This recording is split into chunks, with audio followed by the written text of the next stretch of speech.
Chevy Camaro makes splashy debut at Daytona. Daytona Beach, Florida. Toyota dominated NASCAR's top series the last 3 years, winning nearly half the races and 2 championships. It forced Chevrolet and Ford to play catch-up. Chevy was fastest in its bid to close the gap by building a new Camaro, which is making its debut at Daytona International Speedway. Ford is expected to be next with a new body. A plan team owner Roger Penske revealed is on schedule for 2019. Assuming that happens, all 3 car brands will have unveiled new rides in back-to-back years.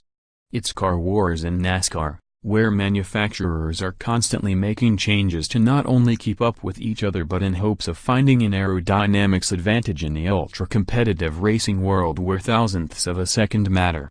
"We're in a pressure sport, I can tell you that," said Jim Campbell, vice president of Chevrolet's Performance Vehicles and Motorsports. "We definitely understand that piece of it." The Camaro already made a splash during speed weeks, landing the pole for the Daytona 500 when Alex Bowman put the number 88 on the front row. The new Camaro also won a qualifying race with Chase Elliott, Bowman's teammate at Hendrick Motorsports. It had to be a relief after 2017. Chevy won 10 races, but none in the final 10 weeks of the season, and didn't advance any drivers into the championship event at Homestead Miami Speedway. The Body brand also lost the manufacturer's championship for the 2nd consecutive year, which hadn't happened since 2000. Even though Jimmy Johnson surprisingly won the Cup Series title in 2016 for Chevrolet, the performance of the Chevy SS, on and off the track, was far from ideal. Sales of the rear-wheel drive V8 sport sedan were downright awful. In 2014, the manufacturer sold a measly 2,479 of them in the United States. Sales of the $50,000 performance sedan picked up in recent years, but topped out at 4,055 in 2017. So the Camaro became the obvious replacement. "This is our first opportunity to refresh and come with a new model," Campbell said. "You can't do it at will." Ford updated its Fusion in 2016. Toyota tweaked its Camry in 2013, 2015 and again last year. Now it's Chevy's turn.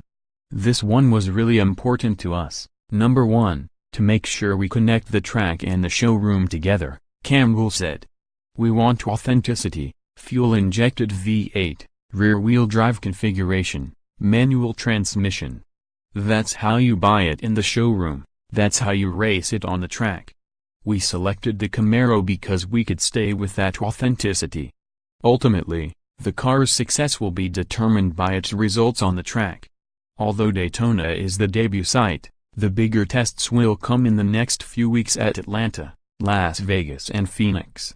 I feel like here it's hard to identify where the Camaro shines because of the ride height rule, all that goes with that," Johnson said. "I think Atlanta will be the start of that.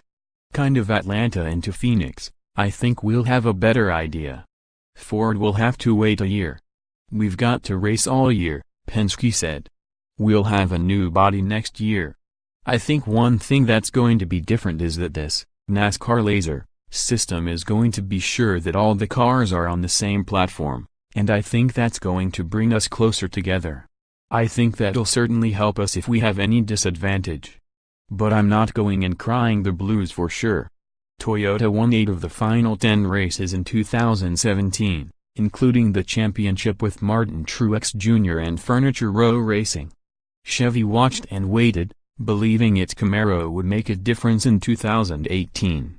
"This is a big deal," Campbell said. "We're in a performance sport. 39 manufacturers' championships, over 30 drivers' championships. Last year was 1 year.